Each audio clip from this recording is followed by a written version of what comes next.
Karena kebanyakan atau hampir seluruh umat Islam berpikir bahwa dia harus bertahan hidup, dia harus surviving dan struggling, dia harus makan,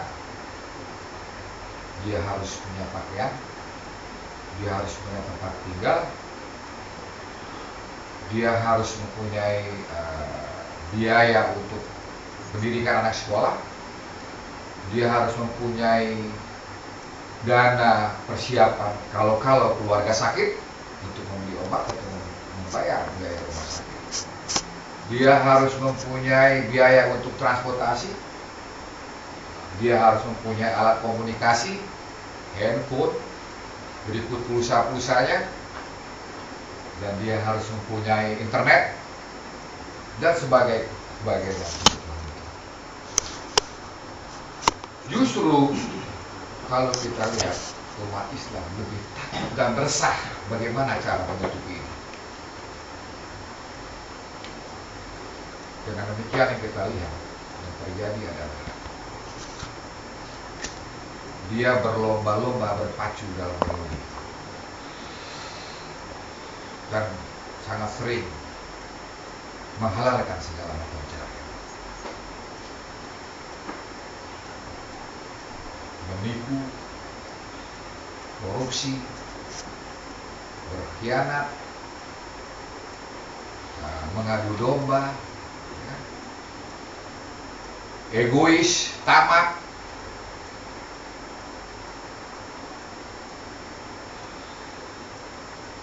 yang dengan demikian menurutnya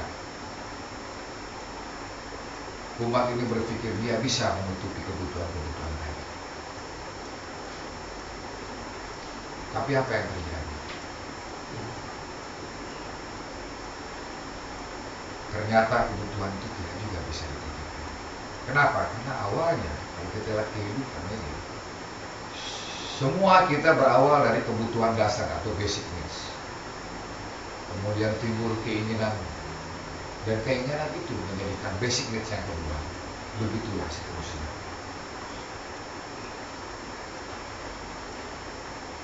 Dan ternyata perbuatan-perbuatan yang dilakukan dengan tidak terpuji itu juga tidak menjamin menutupi kebutuhan-kebutuhan tadi. Kenapa? Karena ternyata kebutuhan itu terus berlanjut, ya, secara esensi ataupun secara figur atau angka ataupun secara substansinya tidak tertutup. Kenapa? Angka 1 didapat pengen 2,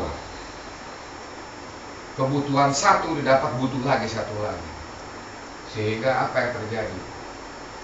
Tidak ada puasnya dan semu. Dan apa pula yang terjadi? Hidup ini menjadi yang melelahkan dan tertipu dengan dunia ini. Sampai sini mengikuti? Ya. Para sahabat. Terus. Okay.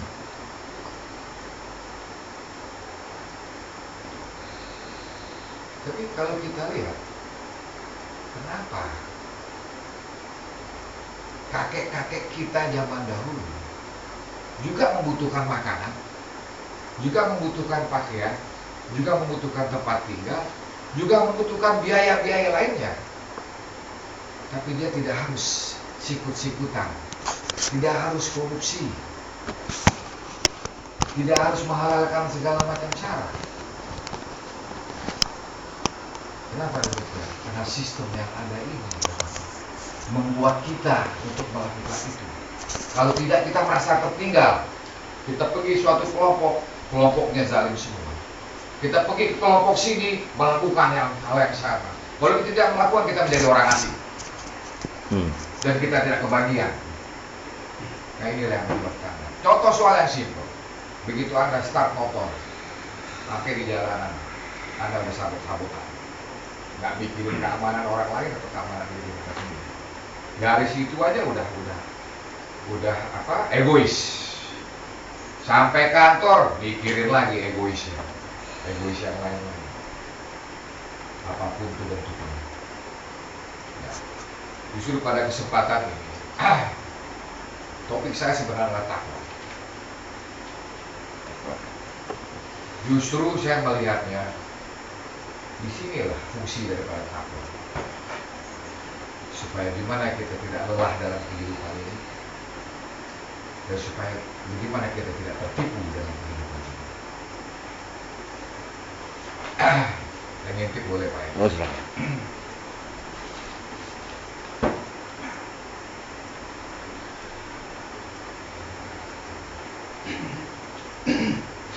Dan perlu diketahui, environment ini atau kondisi ini terjadi di seluruh lapisan. Secara demografis adalah lapisan bawah, lapisan menengah, dan lapisan atas. Jadi kita nggak boleh berbicara kebetulan mungkin kita lagi lapisan bawah, dia mau cari kaya, kok cari makan. Banyak sekali dalih-dalih seperti itu kalau kita dengar. Yang di atas bilang, ya lo nggak ada kesempatan aja, kalau lo jadi gue pasti lo juga tipu kayak gue. Nah ini yang terjadi. Jadi semua lapisan. Jadi regardless atau lupakan kita di lapisan mana, kita akan tergiring dengan keadaan ini kalau kita tidak hati-hati. Nah, jadi disinilah fungsi takwa saya melihat. Nah, sekarang kita baik sedikit kita perdalami mengenai takwa ini. Apa sih arti takwa sebenarnya? Soalnya kita dengar keseringannya di khutbah-khutbah. Marilah kita tingkatkan takwa. Kita tahu lah secara umum apa takwa itu. Tapi setelah saya pelajari di pengajian kita ini, khususnya takwa yang saya ketahui adalah takwa. Terus apa sih yang kita takuti? Saya melihatnya apa kita takuti adalah perbuatan dosa. Perbuatan dosa-dosa yang telah kita lakukan atau mungkin berlanjut.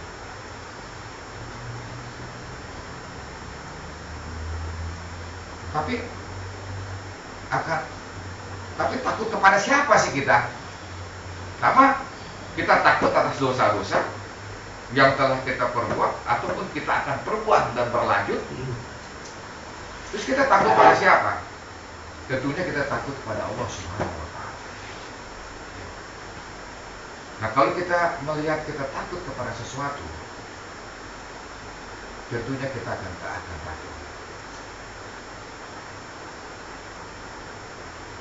Kita akan mempelajari apa sih yang disuruh, apa sih yang diperintah, apa sih yang dilarang. Kita ingin mencari ilmu, apa sih yang disenangi dan diridhoi oleh yang kita takuti ini. Kita ingin mencari ilmu, apa sih yang membuat dia murka.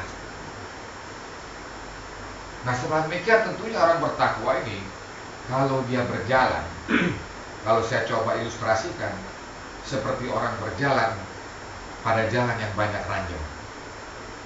Dia sangat hati-hati. Nah, mengetahui ranjaunya ini tentu dengan ilmu. Sama aja seperti tentara menyerang suatu area, intelnya bilang itu adalah banyak ranjau di situ, hati-hati, bawalah suatu alat atau sensor supaya tidak menginjak ranjau tersebut. Nah, disinilah letak ilmu. Kita mempunyai sensor supaya kita berhati-hati. Nah, demikianlah kalau saya melihat orang bertakwa ini, dia selalu under control, ya. Dia selalu berhati-hati untuk memutuskan sesuatu, untuk melakukan sesuatu, untuk melakukan kebijakan-kebijakan, ya.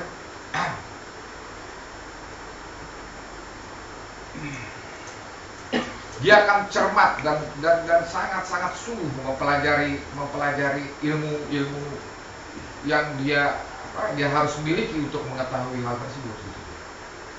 Mudah-mudahan kita termasuk yang ada di sini adalah orang yang takut karena kita ingin mengetahui apa yang dilarang dan apa yang disukai oleh Allah. Karena nggak mungkin rasanya kalau tanpa belajar atau tanpa ilmu kita akan mengetahui di mana ada ranjau tadi. Nah, ranjau bisa aja di mana saja dia berada, gitu. Apalagi dengan kehidupan sistem yang saya bilang tadi.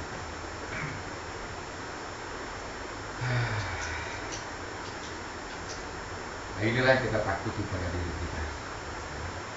Terus kenapa kita harus bertakwa?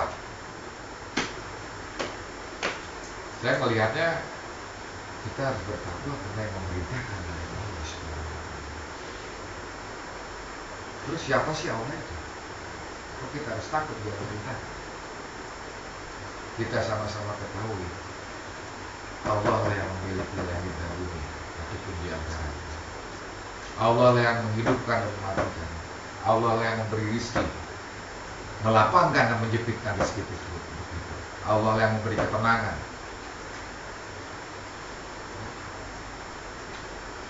Dengan ridhonya kita bisa masuk surga, dan dengan murkanya kita akan masuk neraka. Seluruhnya adalah miliknya, seluruhnya hak dan kuasanya. Siapa saja, apa saja, kapan saja, dan di mana saja kita melakukan sesuatu, selalu berurusan dengan Allah. It seems like no choice, nowhere to go. It belongs to Him, is under control by Him. Jadi saya rasa dengan penegasan itu cukuplah bahwa yang menyuruh ini adalah tidak bisa kita kompromi. Kalau guru saya bilang adalah siap komandan. Seperti itulah kiranya kita harus bersikap kalau ada perintah ataupun ada larangan.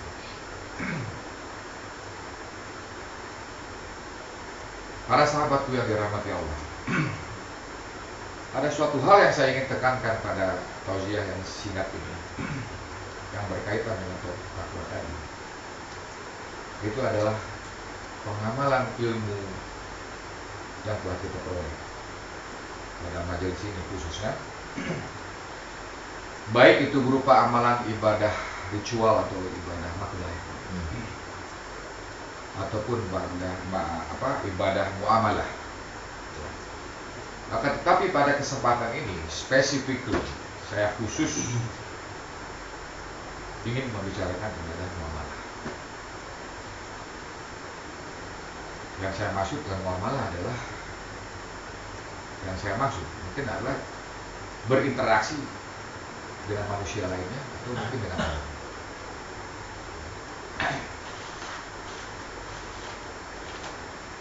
Nah, mungkin interaksi itu bisa terjadi atau pasti terjadi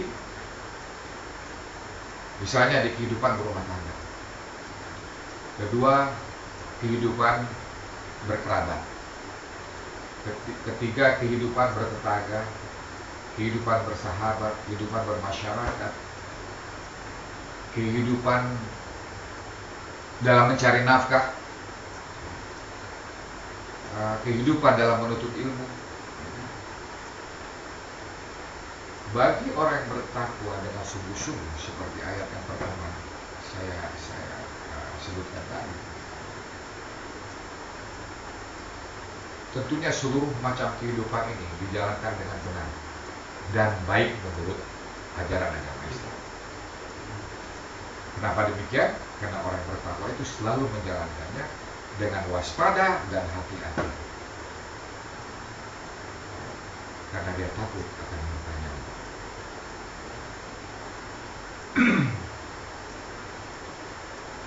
Dengan demikian seluruh tindakannya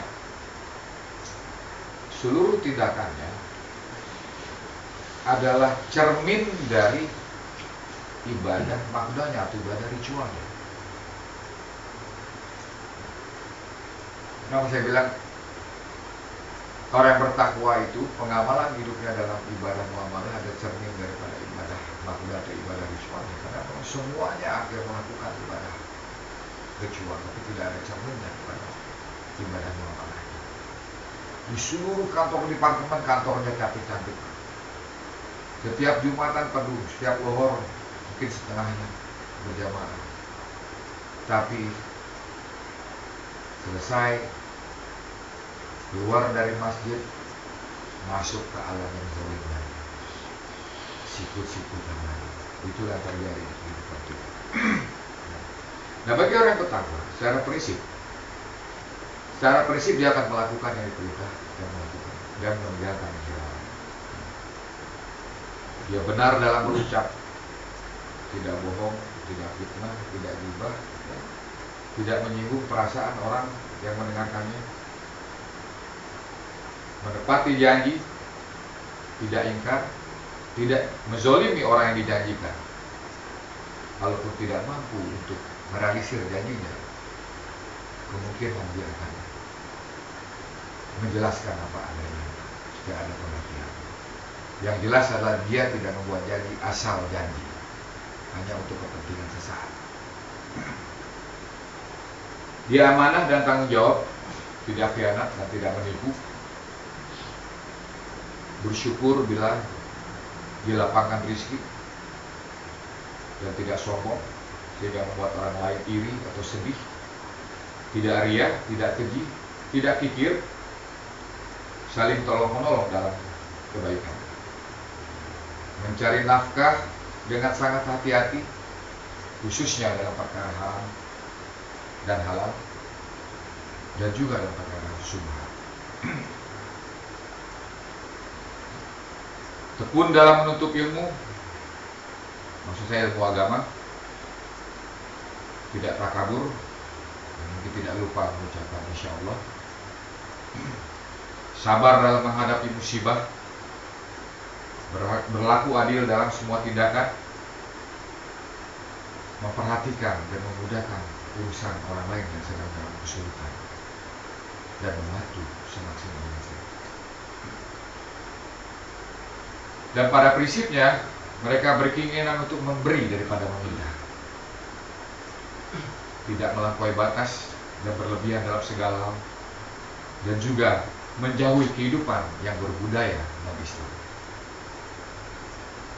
dan lain sebagainya. Anda bisa mention it, mungkin mohon digali sebanyak-banyaknya.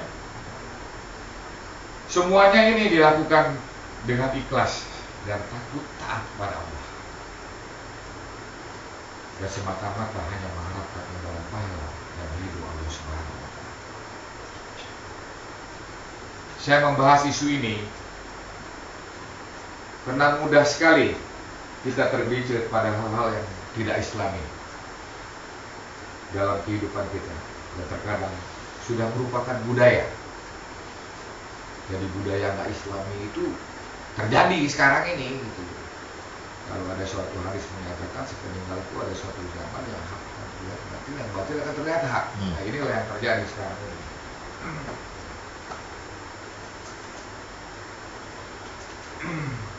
Marilah kita waspada dan berhati-hati dalam kehidupan kita ini. Janganlah tertipu dengan rayuan dan godaan syaitan yang selalu menyesatkan. Para sahabat yang dirahmati Allah, Allah telah memberikan banyak kemudahan bagi kita untuk menuntut ilmu dalam majelis ini, yang insya Allah kita lihat dari tahun ke tahun yang absen adalah minoritas, atau yang absen sekarang minggu depan dia masuk. Berarti kita diberi kemudahan. Kemudahan apa? Kita diberi kesehatan, kita diberi rezeki, kita diberi kemauan, kita diberi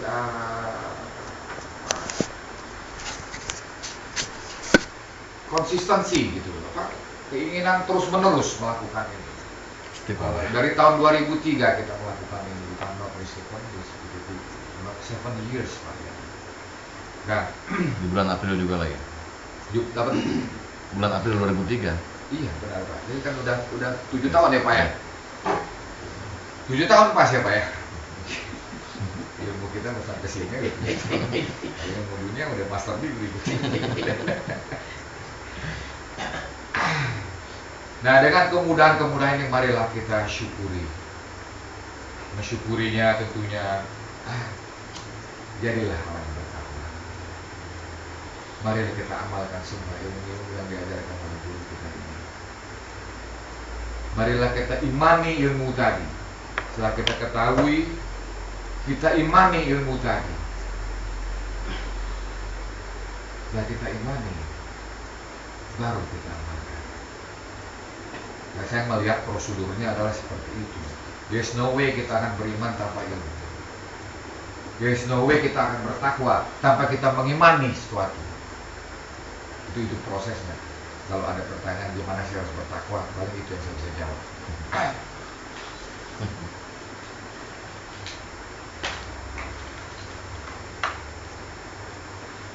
Jadi dan juga tentunya semoga ilmu ritual yang kita lakukan pada syur yang kita lakukan artinya sholat fardu, sholat sunnah, baik itu adalah tahajud, duha, mudah-mudahan itu adalah saya hampir yakin menurut pendapat saya, apabila ibadah ritual itu diwajibkan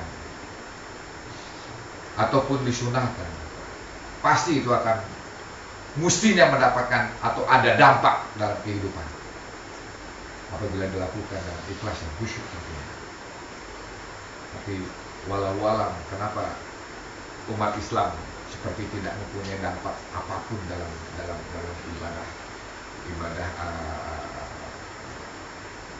wajib atau ritualnya atau ibadah sunnah yang berbentuk ritual. Saya rasa demikianlah tausiah saya ini yang sangat singkat, yang mudah-mudahan ada manfaatnya bagi saya dan para sahabat sekalian tentunya, dapat dijadikan bahan untuk introspeksi dari kita masing-masing dengan pertanyaan, apakah kita sudah bertakwa? Tanyakanlah pada diri kita masing-masing. Apabila belum, pasti kita akan lelah dan tertipu dengan dunia ini.